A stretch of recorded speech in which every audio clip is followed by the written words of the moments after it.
So we had to walk away from that to stay true to what we were really after, which was this freedom, because it could just keep you. And I hear people say, one more year, and you can one more year yourself forever. Welcome to the Dynamis podcast this week. We have a special episode that really speaks to the general American. Really, the reason why I started this podcast is because when I left the fire department, I did so because I was blessed enough to have built multiple income streams that really were the life raft that carried me into a pathway of opportunity to build the next thing. And so many people that I left behind at the fire department only had a single stream of income. And what we had in common is that we all really started from humble beginnings. We worked blue collar, servant-based jobs. And a lot of people felt like it was just out of reach. They didn't have access to information to get going and to really design a life for themselves that gave them options and the ability to maneuver throughout life and make the decisions based off of a lifestyle that they envisioned for themselves and they sat down and intentionally designed. And why I'm so excited about this week's episode is because I have two incredible guests, a married couple, which, by the way, speaks to me as well, and most of my listeners, because most of my listeners are married, they have families, they're well on their way in the journey. So I have this amazing couple in the studio with me this week that started from humble beginnings and achieved financial freedom through investing in real estate at the age of 43. And I am excited to bring all of their knowledge, all of their wisdom to you because it is their passion to share it with others. This week on the Dynamis podcast, we have Will Pritchett and his wife, Veronica. And just a quick background on these two. Will was a battalion chief with the San Antonio Fire Department. Veronica was an assistant principal for a large high school before finding their path to financial independence. They were both retired at 43 and have enjoyed their freedom with their two kids and have traveled extensively in the year since retiring. And something I do with every guest is I ask them before they come on the show, if you were to give a 30-minute TED Talk, what would you give your TED Talk on? And they answered beautifully, just so in line with what this podcast message and really the target audience is. And that is financial independence using rental property to live the life you love. We used rentals to retire at the age of 43 after starting from a net worth close to zero when we got married. We want to share with the world that financial independence is possible, and there are a lot of ways to get there. We try to share what we've learned to shorten the learning curve for others who want to do the same. Veronica, welcome to the Dynamis studio. Thanks for having us. Thank you very much. Yeah, this is exciting. We really enjoyed the episodes that we've listened to, that you've produced, and the nature of giving to people that you have. And that's what we like. We formed a group of firefighters that we meet to talk about real estate and investing topics monthly. And it's been our way of giving back and sharing the things that we wish we had known when we were starting our careers. And we only learned gradually, but we started about 33 years old when we got married and we didn't have much accumulated. And I gradually learned and started to shift the trajectory, and it led to this being able to retire much earlier than we expected and to enjoy the life that we're currently enjoying with our kids that still either enjoy being with us or at least tolerate being with us, to travel and do the things that we enjoy together. That's one of the reasons why I'm so excited to have you on the show. And really, I've talked about this a lot, and some of my listeners will know this story. But the reason that this podcast even started is because I came from a blue collar background. I worked very blue collar servant-based jobs. I was in the military. I was a firefighter. I didn't come from money. I didn't come from wealthy families. I didn't have access to this information of how do I achieve financial freedom. And historically, a lot of that information was being wealthy was about having resources and money, but really it was about having human capital. It was about having access to individuals who had gone before you and could shorten the learning curve. And historically, it was very difficult to get access to that information if you weren't in those inner circles.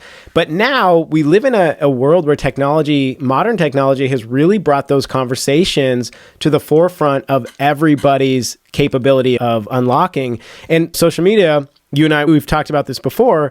Social media is this thing that has such mixed reviews. So many people hate it. Some people are addicted to it. A lot of people, they love it or they don't like it. But what it is, it's just a tool that you can hone and point in a direction.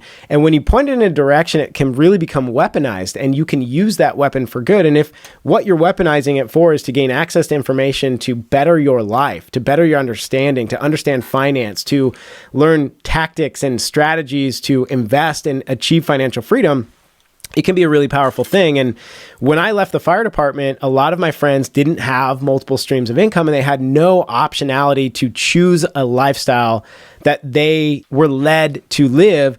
And the reason I started this podcast is for those individuals, my friends who are in the military, my friends who are in the fire department, who, maybe thought you needed to be a millionaire, thought you needed to come from money to start investing and unlock what we call financial freedom so that we can go on to achieve the next tier. And how I even got in touch with you, why I'm so excited to talk to you, is because we just have so much in common. You guys are servants. Your wife is a teacher, principal. You're a firefighter. You've dedicated your life to servanthood. You've raised your right hand and said, I will stand up and I will do this thing.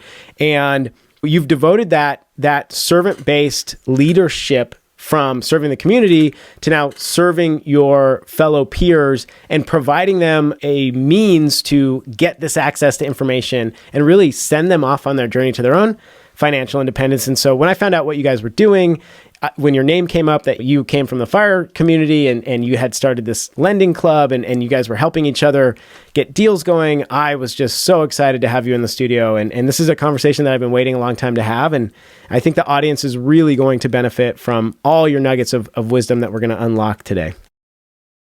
Yeah, the fire group that we formed has been really powerful. And the point was to teach people who wanted to know, like, how are you leaving earlier than most? Teach them the things we had learned that we wish we had known at a younger version of ourselves. And so once you learn something good, it just feels right to share it. It feels, it's just energizing to see someone take that information and run. And so in this casual group I formed, the members really are what have kept the energy up. And we've loaned a few $1 million back and forth from firefighters to firefighters. And that's been really powerful to see. It's how it can benefit everyone involved, whichever angle they want to take.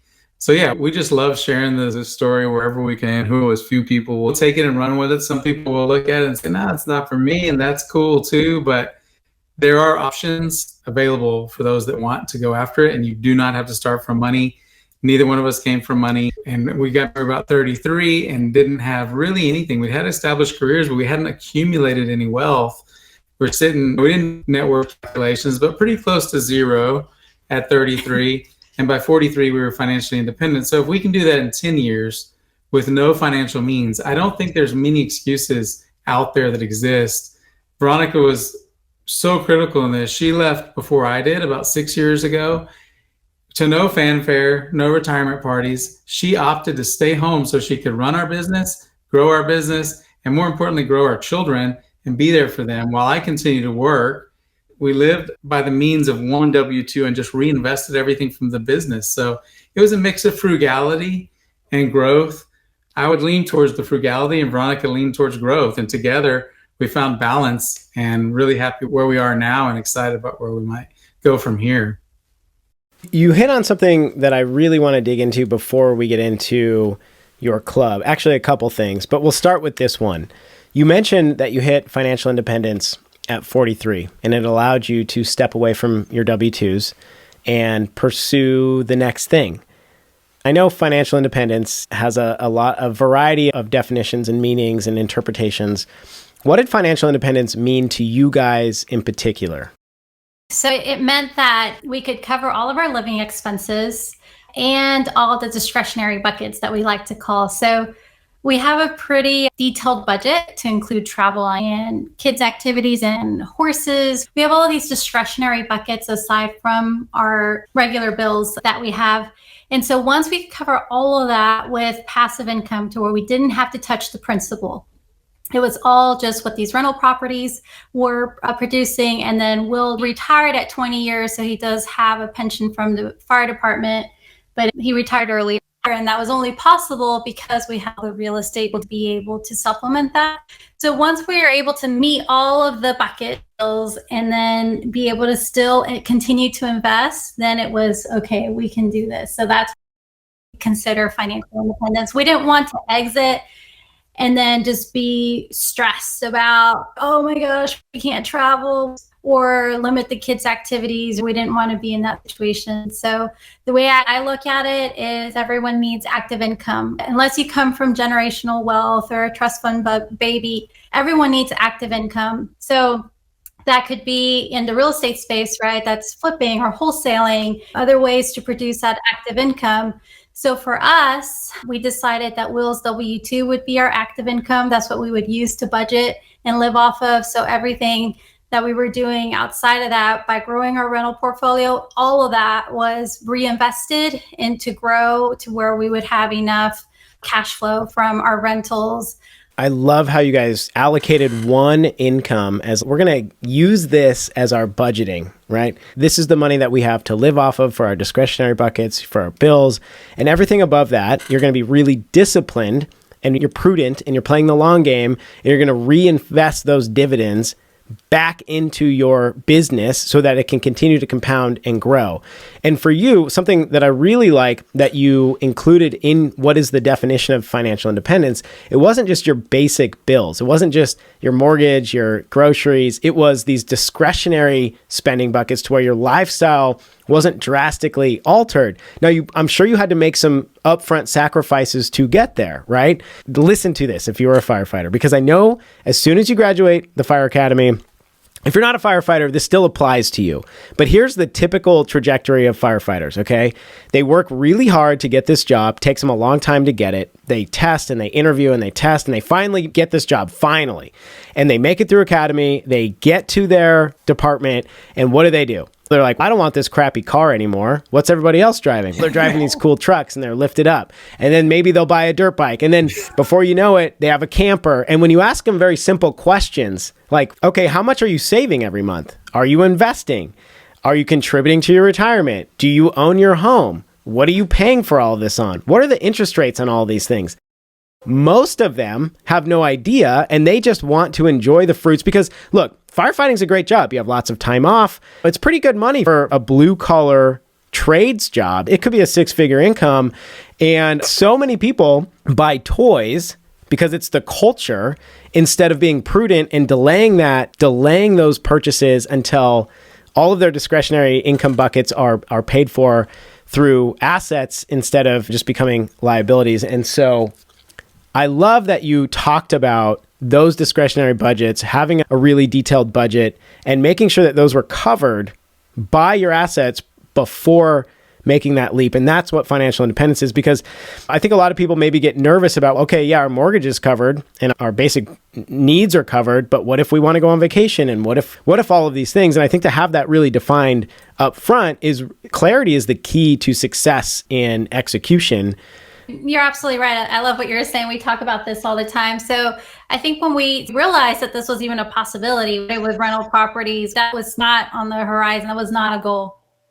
We didn't know financial independence was a thing. We didn't know you could retire early. We were totally the traditional route, very conventional way of thinking. We're going to get our pensions when we retire. Rentals was just to supplement retirement. So once we learned about financial independence, we really started tracking our spending as far as realistically to be comfortable, like how much money do we really need for all the kids' activities for Christmas. The budget for Christmas should not be stressful, right? It comes every year, and so that's a bill every month to Christmas, or groceries is not a surprise. It's tracking all of that. And then once we knew exactly like how much we needed for each category without it being a huge sacrifice, that's when we felt like, okay, it was time. I completely agree. In fact, my favorite car I drive, I call it my little hoopty car. It was my next door neighbor's. I bought it cash for $1,500. It's old. It doesn't have all the modern stuff, but you know what? It gets great gas mileage. It's paid off. And yeah, I love that car. And I didn't care at all about driving that to the fire department. I cared 0% because I knew I wasn't making a payment on that thing every month. The insurance was dirt cheap, and I could take all that excess cash number one, sleep peaceably at night. I went to bed knowing I had no debt that was causing me any heartache, and I could take all that excess income and put it right back into income streams and investments that were going to pay me later on. So later on, I could have a nicer car if I wanted to. So that delayed gratification is key. It's huge in this journey. You also mentioned as a couple a budget. I'm curious, what do you guys use to budget? Because this is a big topic of debate between a lot of married couples that I know. And even in my own marriage, and we've gone through a few different techniques. We've used Excel spreadsheets. We've used You Need a Budget. We've used Mint. And I don't know, I feel like this is something that we have not yet nailed down of a system that my wife and I love together. What do you guys use for budgeting? Let Veronica answer this, because if it was up to me, it'd be like old receipts piled up. This is where having different strengths is so critical, and she's really good at this. So I'll let her answer. I love spreadsheets for everything, but for our budgeting, we use Mint. It's been the most effective. Will and I have weekly meetings on Wednesday mornings, and that's part of our meeting is to go over Mint to see where we're at, our budget, because it'll track it, and you set a goal for the month or the budget for the month, and you could see where you're at. It only works if you revisit it, and we revisit it on a weekly basis, so we can know, okay, we're spending too much here, or we're moving from this bucket to this bucket, or whatever, to where it balances out. But I think it only works when we have maintenance. Totally. Look, you can only improve what you track and measure. And in my experience, I've had the privilege of interviewing a lot of wealthy people. When you start investing and you start surrounding yourself with other people who are headed in the same direction, who are prudent, who care about financial independence, you start to pick up on trends. And as simple as it sounds, having a budget is like the one differentiating fact from people who are financially secure and people who are not. And it seems to be that the people that are the most financially unstable don't talk about their budget, don't track their budget, have no idea how much money's in their bank account, have no idea how much they're spending each month. And the wealthiest people, the people worth multi-million dollars, know exactly every week how much they're spending, how much they have in their budget, what's on the horizon. And it's such a simple thing that all of us can take control of. And how much better would our life be, would our marriages be, would our relationships be if we just acknowledged this thing, looked ahead, got clarity on it, made a plan and stuck to it, revisited it, instead of just sticking our heads in the sand and pretending like money's this scary thing. And then next thing you know, we're in debt. We don't understand what our interest rates are. We have credit card bills due. We don't know how we're going to pay for things. And one little thing comes up and we're totally thrown off track. A car breaks down, a doctor's appointment, and now we're in debt. And when you are in debt, you are in bondage. It's being a slave. It's being a slave to the system. And you cannot become financially free, independent, philosophically free if you are a slave to debt. How do we stay out of debt? This may seem so logical and so simple, but if you want to get to the next level, you have to get your house in order first. And that really starts with a budget. So thank you for bringing that up. I think that so many people just need to hear that right there. We see so many people struggle with money, and it causes relationship problems and divorce. So we had to start talking about it, but people don't talk about it. Money is a taboo topic in a lot of homes. And I think the reason is that a lot of our parents they weren't taught anything about money. So money became stressful for them. So they don't come from a good foundation to teach us money. And so we go generation to generation not talking about it. There's many other things we talk about openly, but not money. So if we can talk about it and maybe teach our kids about what we've learned, so maybe they can avoid some of the traps we stepped in. That's our goal here, is to share that information to people earlier on that journey. No money in the world is worth a ruined marriage or not knowing your kids. And so that's really about having a peaceful life, is what financial independence is also. Yeah, absolutely. Absolutely. We just started using Mint. We used to use You Need a Budget, YNAB. And YNAB, I don't know if anybody listening has used it, but it is confusing. It's difficult to use. We were spending hours on YouTube trying to figure out how to use it. And finally, we're like, you know what? We have to eliminate as many roadblocks as possible to implement something. And if you're on YouTube for hours and hours and hours and you still can't figure it out, time to switch systems. So we just recently went to Mint. So I'll have to give you guys an update on how that's going for us. So you mentioned early retirement from the fire department. When were you slotted to initially retire? In our department, most people cap out around 30 to 33 years. If I'd gone 30 years, I would have been around 52. To maximize my pension and really get every penny out of it, I'd probably be closer to 55, 56. And one of the things that we saw is the way pensions are designed, you stay a year longer, it gets sweeter and sweeter. So we had to walk away from that to stay true to what we were really after, which was this freedom, because it could just keep you. And I hear people say, one more year, and you can one more year yourself forever. So we had to believe in ourselves that we could continue to grow on our own. And that's what we did. Took the leap. My pension's about half. It's important to know if you're a young person and you think, I want to do this forever, I would have told you the same thing for the first 15 years. But the reality is that jobs change and we change. The more we learn, we grow, we get married, we have children, we change as people. And to me, to have options like your peers you were talking about, if they could have the option, they may love being a firefighter, but it's a lot more fun to go to work when you go because you want to, not because you have to. And so financial freedom might mean that for some people. Right. Yeah. I just would like to highlight too how powerful real estate is, and that covers about 40% of our budget. And that was a 21-year career. So that means that our real estate, we started treating it like a business, was 6 years ago. So in 6 years, it covers 60% of our budget. So to me, that's just to highlight how powerful it is, right? So to us, it was a no-brainer, like, well, yeah, you can exit and we can, grow even more.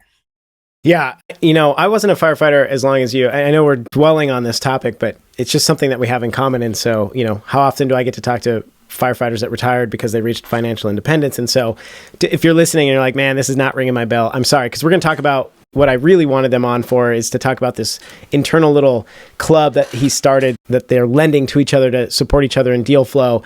But I will tell you this. When I left the fire department, I was a firefighter for 7 years, so not even close to a full career. Okay. 7 years, but I was in the military for, 5 years active and then 2 years inactive prior to that.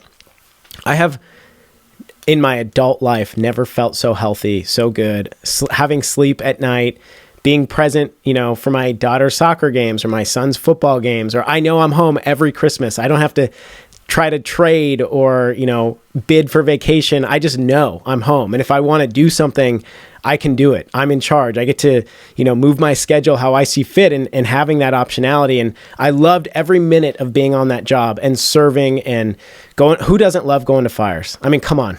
If you don't love going to fires, there's something broken in your brain. It's the best feeling in the world. But the fact of the matter is, at the end of the day, it's like, well, what is the biggest priority? Is it work, or is it, your time? And you retired at 43, you would have worked another 10 years. You bought an entire chapter of your life with your family because you provided options for yourself to do so. And that is, what is your time worth? What is your time worth? And at the end of your life, when you look back, are you going to regret, not being at work those extra 10 years because you traded it for your family? I would bet overwhelmingly that is not going to be the case. And it's probably going to be the best decision that you've ever made, as much as you did love that job, as much as you did love your peers and your coworkers. So it's just providing options. It's giving you the ability to make choices as you see fit. Yeah, I love the way you put that about buying a chapter of my life. Like, I keep that shift on my calendar. I still look at it and we'll say, hey, today Daddy wouldn't have been here for this thing. And if that helps me remember what we bought, the time gained with my kids on the things that I would have missed is just priceless. And you're exactly right. Financial independence, another way to put it, is you're buying your time back. Absolutely. Absolutely. So you've started this club of sorts, and this club is really focused on education and empowerment. And of course, why would I be surprised that that's something that you guys would do? Because, you are servants by heart. And typically people who serve want to continue to do so. Tell the audience, what is it that you guys are doing with this, this club that you've started, and what has it done for the people that have entered into it? Yeah, so as I was starting to depart, people were asking me, how are you leaving early? This isn't very common. Particularly when people climb the ranks and then kind of jump off, it's unheard of. And I kind of explained, well, we have these rental properties. And they were really interested because a lot of them hadn't done rentals or had heard these horror stories about rentals being torn up in the dead of night and all these stories that are not truthful typically. You know, they're kind of urban legend at some point. And I wanted to debunk some of that because we had created systems to make it very passive and have great tenants. And I wanted to share what I had learned, just like you said, you know, it's just great to share this stuff. So it feels good to see someone else be able to grow, maybe shortcut their journey. So we started a monthly get together. We meet at a Firefighters restaurant, and we have tacos, and we'll have a guest speaker. And then through that, we started a group meet chat where we could ask questions of one another. What's the name of this group? We just call it the Fire Investors Group, and FIRE is an acronym for Firefighters Investing in Real Estate. Real clever, I know. But it's funny because the FIRE movement, financial independence, retire early, and then firefighting, they overlap. I think that firefighters can talk to each other openly about money because we're all in a very narrow strata as far as finances go. Yeah, everybody makes the same pretty much. Exactly. But what I didn't know is there are some serious savers in the group. And pro tip, don't ever think you know who has money. Like one of the guys wears, what do you call it, Canadian tuxedo, like denim on denim and oil stains on his pants, and he's a diesel mechanic. Who's got more money? He's a firefighter. And you wouldn't think firefighters had this kind of money, but there are savers and they don't want to invest in real estate. So those guys are loaning money to the people that want to do deals. And so within that group, just in the last couple of years, I started right before I retired, a few $1 million have changed hands successfully, no defaults, of people paying high interest to each other and benefiting firefighters instead of big institutional banks. And so it's really a win, and the energies and synergy has grown around that group. So the members are all surrounding San Antonio area fire department. How did you reach out and get this group going and growing? And how did you get people to show up? Pretty much word of mouth. And I've struggled to opening it up to the public because there's some benefits there in that we might get more wholesalers that show up or other lenders. But then there's also a value, I think, in serving. And so I struggle back and forth with that and how do I serve the most people? If I open it to the public with some of the firefighters, maybe not feels comfortable. So right now it's just open to firefighters. It's word of mouth. I'll put it on some firefighter pages periodically and just say all firefighters in the community, volunteer, paid, you're welcome to come. It just gives a foundation. And I invite spouses or business partners, friends, just some relationship. It's right after shift change, about half an hour after our typical shift change, to give guys a chance they're getting off duty to get there. So network for half an hour or so. Go around the table. What station are you at? What fire department? What kind of deals are you interested in? Do you have any experience? If so, in what? What are you looking for? And just go around the table. We'll have a guest speaker on a particular topic, and they can ask questions they might not ask to someone else. But in the end, giving out all that stuff that I wish I had when I was a younger firefighter, and looking at these people like they're where I once was. And if they showed up to this thing, maybe they want to be where I am or further along than where I am. So it's just a chance to go talk to my former self. Let's say that I've been attending these meetings, I've been soaking up knowledge, reading the books, I'm ready for my first deal. And I found a property through a wholesaler, but I don't have any funds. I'm very curious on when you lend, what are the systems that you go about to place that money? It's just floating it out there and seeing what works for who. We know who has a lot of money and is very conservative. We know who will take bigger risks, but might want a little more return. So it's case by case. The group itself doesn't vet them. It's really up to that lender. But in some cases, it's a guy who has savings who's never loaned and an investor with very little experience, and they're learning it together. But the one thing they do have is this trust. There might be a lack of experience or education in real estate, but you know the ethics and the morals and the character of these people you're doing the deal with. They're firefighters. You've risked your lives together. So this is just a financial risk.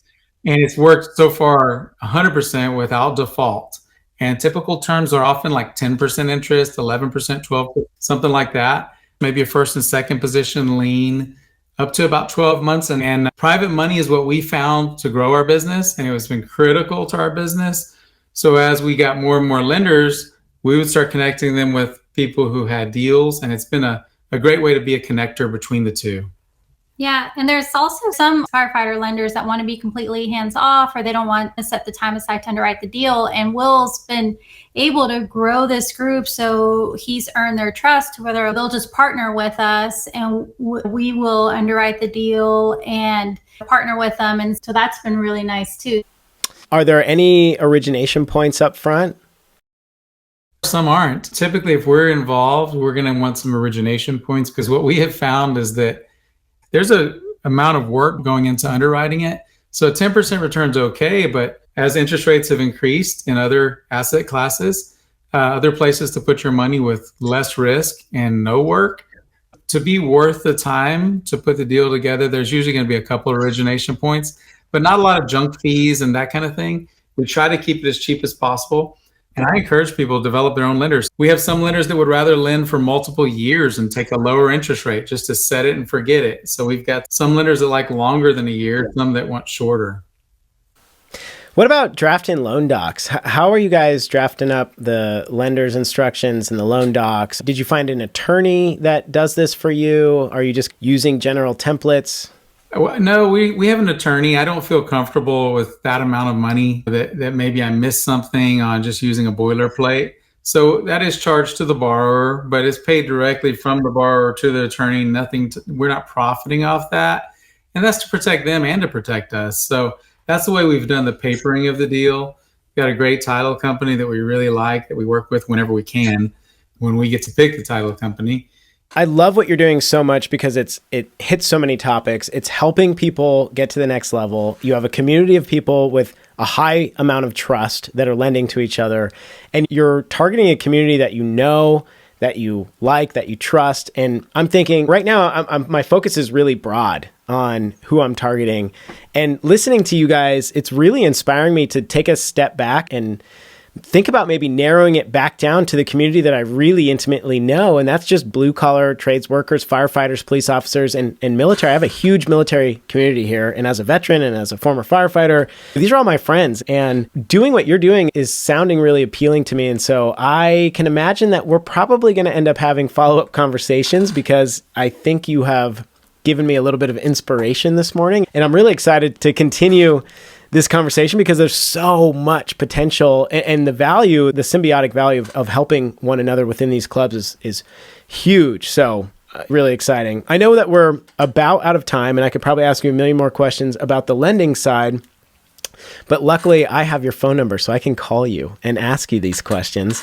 I want to leave on this. So you guys are living off of cash flow from rental properties. I just assumed everybody was as conservative as me if they're investing in real estate. And it turns out that I tend to be much more conservative than other investors. And cash flow to me means something very different than other people. So for me, cash flow is the excess after all of my liabilities are paid, my mortgage, my insurance, my property management, my maintenance, my CapEx. After all that's paid, I then build a 6-month reserve account, which means for 6 months, all of those expenses are funded in an account. Now, I strategize with that account. I put it into something that earns higher yield interest. But then after the 6 months of all of those liabilities are funded, everything in excess of that's what I consider cash flow. And it takes me a while to build those funds up. I just like being conservative in that manner. I just want to know that worst case scenario, like I have enough liquidity for every property. So every single property has its own account. What is cash flow to you guys? Yeah, no, you're right. Will's looking, of course. And it's so funny at the beginning, we were just whatever we cash flowed other than ITI was our cash flow. And so we quickly learned that, oh man, that's not cash flow. Like we need to set money aside for vacancies and repairs. And so now when we underwrite a property, we set aside 15%. The more doors we have, we feel we can put less money aside. It's 15% of all of our gross cash flow. And now we have enough doors to where I feel it's a good amount. We've been tracking our spending monthly as far as repairs and everything. So we feel for our portfolio, that's what's needed. And so outside of that is what we consider cash flow that we can actually use to live on. The more units that you acquire, you tend to become self-insured. There's enough liquidity over time as your portfolio grows that you can lessen the amount of cash that you have on hand. And we want to put this cash to work. We don't want it just sitting around. We want it earning a return for us. And honestly, it sounds a little crazy, but the bigger you scale, the less liquidity you can have because you become almost self-insured with the excess of cash flow throughout the portfolio. And the other thing I wanted to add too is that we don't want to be over leveraged. We're 50% leveraged in our portfolio. And for a lot of people, they think, oh, that's way too conservative. You have all that debt equity. But to me, it gives me peace of mind to know that we have that equity, because that equity is very powerful. That's its savings account and it's on its own. So we know we have developed enough lenders, enough private money to where we can always attach a second lien position on an existing piece of real estate, or we've bought more real estate through a commercial lend. We'll just use that property and combine 2 properties in one loan or 3 properties in one loan. So we're combining that equity. But overall, as it balances out, we don't want to be more than 55% leverage is our comfort level. To some people, that's nuts. Everyone has different risk tolerances, and it's whatever helps you sleep at night is what we use. I've been thinking a lot about risk lately because a lot of the firefighters I talk to are very risk averse when it comes to money. And the irony is that they risk their lives regularly, just like you and your and as a military member, you risk your life, but you're trained in that field. So you've removed some of the risk. It doesn't feel as risky. The reason money feels so risky, I think, to a lot of people is they don't have the foundational knowledge. So if we can improve the knowledge, it will feel less scary. And there will always be some risk. If you take the risk out, there will be no yield. There will be no reward. You'll have to go invest in something that's yielding less than the rate of inflation. So there's got to be you've got to get some comfort with some amount of risk, or you can't be a firefighter, you can't be an investor. You've just got to embrace it. That's going to be part of it. So we are constantly weighing that, and also the amount of cash on hand. We invest it to get it working, and then we're low on cash, and then it grows. And so even now we see these ebbs and flows of money. One day you feel like you're doing all right. One day you're like, I'm broke, but we got all this equity. And I think that's just the nature of the beast if you want to grow. Yeah, with the rate of inflation, it's hard, right, to keep a lot of cash, trying to keep up with inflation. So we were able to grow our portfolio through the BRRRR strategy primarily. And now with interest rates going up, that becomes more difficult. But what's cool now is that what we're doing is we're attaching second in these 30-year mortgages that we had at crazy low interest rates. We have quite a bit of equity in those, and we thought, how can we best use this equity? So now what we're doing is we're attaching second lien positions at 8% interest, private money, and we're buying new real estate free and clear. So that way we have our new real estate is owned free and clear, and then we're just attaching the debt to existing real estate at, let's say it's 3%. So now you have a blended rate. So that's been really cool to use that equity and still continue to grow in this current environment. So it's just learning to pivot as investors, right? That's the fun part for me, is the creativeness, and we can totally nerd out on that. And I had to convince her that real estate would be a cool thing to do, and now listen to her. She's like, and what you're really doing is when rates come back down, now you can pull all that cash back out. You have liquidity. You could put it on a 50% LTV since it's free and clear, and take all that cash and go put it to work somewhere else. And you're really securing, because there's going to be an equity explosion when rates come back down. We're undersupplied. There's a lot of demand. What's keeping buyers on the sideline is higher interest rates. And it's very smart, continuing to grow, finding a way. There's never a good time. We had talked about this. There's never a good time. It's always going to be scary. Rates are always going to be high. You're never going to have enough money. But finding a way to stay in the game is what makes you grow and keeps you alive. And as long as you do it in a manner that is calculated, you can take calculated risk. You're not being reckless. You're not running head on into the freeway. You're very strategically planning and plotting and taking calculated risk. And that's how you get to the next level. Fully agree. Listen, guys, it has been an absolute pleasure. Thank you so much for coming on the show. I am really excited to just follow your journey, watch you guys continue to grow. Where can everybody get in touch with you? Where can people find you? Where can people follow along? We're on Facebook. I'm trying to do a better job at Instagram. Us old guys like Facebook for some reason. At Home Again Prop is our handle. I think that's what you kids call it, the handle. Home Again Properties is the name of our business. I'm Will Pritchett, Veronica Pritchett. Follow us on Facebook. My personal phone number is 210-872-5504. And if I can help somebody, that's what we're doing this for, is to help people, to motivate people, inspire people like people did for us. It's no fun to do it alone. I need some more of you guys to get financial independence. So I got somebody to go fishing with on a Wednesday, because when you get to this point, all your friends are still working. It's, man, we have a good time and all, but my buddies are still working. And so anyway, follow us on Facebook or Instagram. And if anybody has an idea, I'm trying to rebrand my blog, something that covers this idea of financial independence for normal folks. If anybody has an idea of a good title, I'd be open to any kind of suggestions. I've been trying this for a few weeks now, and I'm just hitting roadblocks for something that I like the sound of. Reach out to us if we can help you.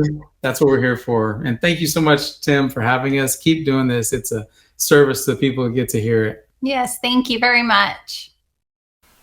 Absolutely. Thank you guys for coming on. I'm going to include all of their information in the show notes below, so make sure you scroll down and check it out. As always, guys, thank you for sticking around and listening to this week's episode. We will catch you on the flip side.